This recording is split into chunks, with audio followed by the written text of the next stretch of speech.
Hey guys, welcome to another episode of Tim's Extremely Low Tech Explosive Podcast. I'm Tim. This is my podcast episode. I want to say 7 or 8. Thank you guys for watching. This week I want to talk. My favorite time of the year is coming up. It's not Christmas. It's not Thanksgiving. It's the spooky season. I love Halloween. Halloween is by far my favorite holiday of the year. So don't know why, just always has been. So it's not the candy. I don't eat candy that much anymore. It's just not the candy.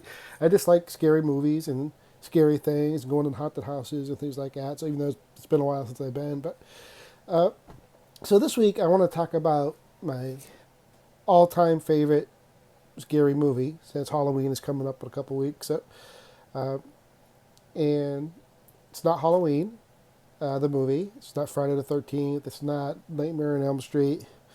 It is actually Scream. Scream. The whole series is the first Scream is definitely my favorite movie, but I actually do enjoy the other three movies that came out: Scream One, Scream Two, Scream Three, Scream Four. But Scream One is by far my favorite. The reason that I like the movies, not a lot of you probably don't remember this, but this movie came out. This first Scream came out in 1996, December of 1996. At the time, there wasn't really any good scary movies out.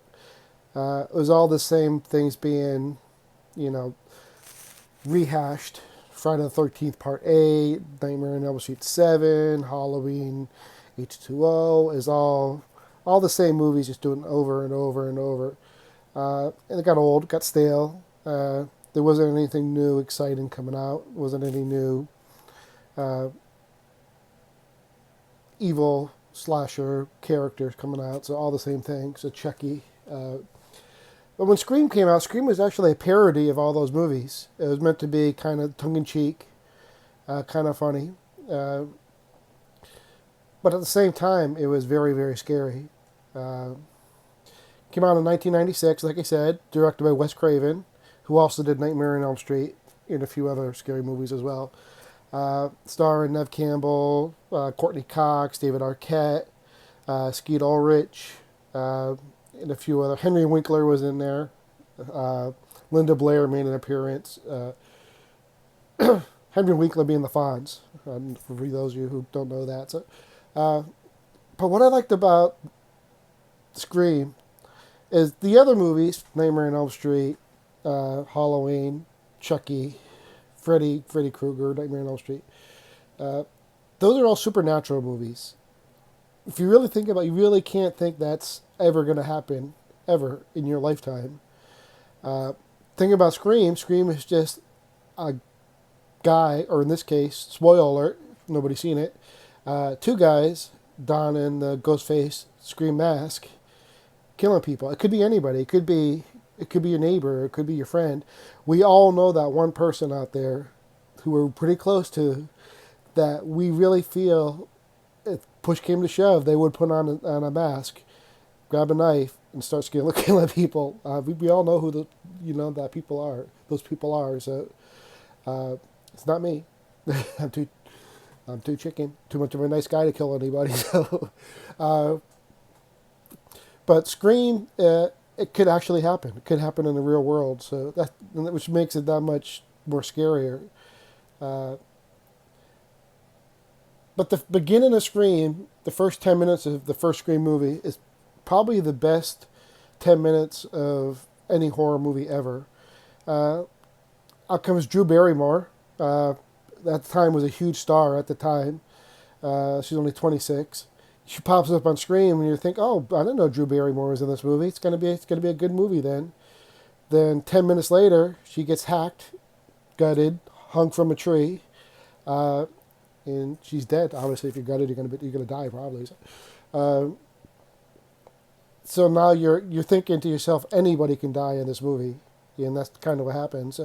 And Nev Campbell, originally I don't like her, but she actually has grown on me as probably the top 2 or 3 Scream queens of all time, behind Halloween, Jamie. I forgot her name. That's right.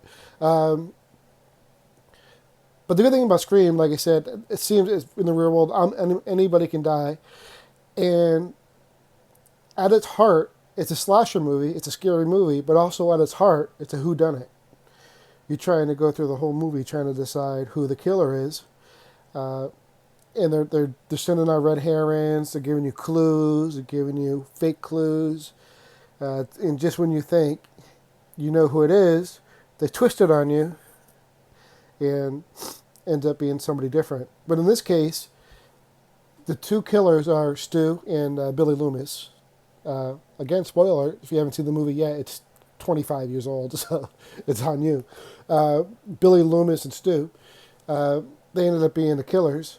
Uh, and they made Billy Loomis look like he could be like the number one suspect.